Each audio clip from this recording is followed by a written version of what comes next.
அமையப்பெறுகிறது. அல்லாஹ் ரப்பல் ஆலமீன் தனது திருமறையாம் அருள் குர்ஆனில் வல் ஃபஜ்ர் வலயாலின் அஷ்ர், அதிகாலை மீது சத்தியமாக, 10 இரவுகள் மீது சத்தியமாக என்று அல்லாஹ் ரப்பல் ஆலமீன் 10 நாட்களுடைய இரவை அல்லாஹ் சத்தியமிட்டு சொல்லி காமிக்கின்றான். இமாம்கள் முஃபஸ்ஸிரீன்கள் சொல்லி காமிப்பார்கள், அது எந்த 10 நாளை அல்லாஹ் சத்தியமிட்டு சொல்லி காமிக்கின்றான். இஸ்லாத்திலே 12 மாதங்கள் இருக்கிறது. 12 மாதங்களில் எந்த மாதத்தினுடைய 10 நாள்? ரமலானுடைய 10 நாளா, அல்லது ரபியுல் அவ்வலுடைய 10 நாளா, அல்லது முஹர்ரத்தினுடைய 10 நாளா?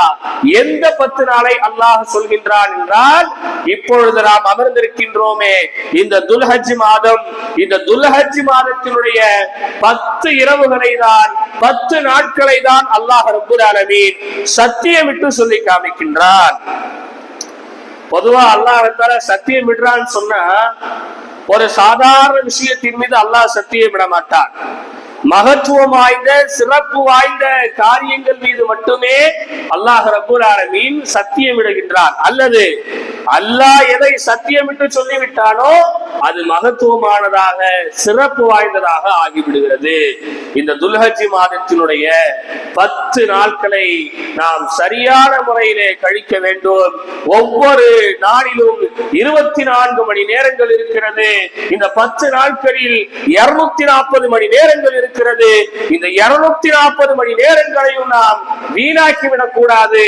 இதை சிறப்பான முறையிலே நாம் கழிக்க வேண்டும். ஏனென்றால் நபிகள் நாயகம் ரசூலுல்லாஹி ஸல்லல்லாஹு அலைஹி வஸல்லம் அவர்கள் சஹாபாக்களிடத்திலே சொன்னார்கள், அருமை தோழர்களே, துல்ஹஜ் மாதத்தினுடைய முதல் 10 நாட்களில் நீங்கள் செய்யக்கூடிய அமலை அல்லாஹ் ரப்பல் ஆலமீன் விரும்புகின்றான், அல்லாஹ் நேசிக்கின்றான், அல்லாஹ் அதை எதிர்பார்க்கின்றான்.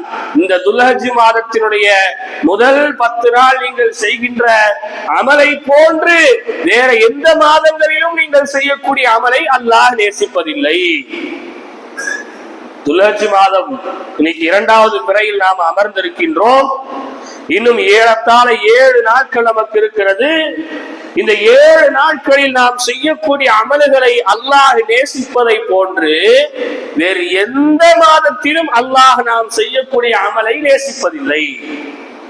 அப்பேற்பட்ட மகத்துவத்திற்குரிய ஒரு மாதம். உடனே சுற்றிலும் இருந்த சஹாபாக்கள் கேட்டார்கள், அல்லாஹ்வின் தூதரே, அல்லாஹ்வின் தூதரே, ஜிஹாதை விட, அல்லாஹ்வின் பாதையிலே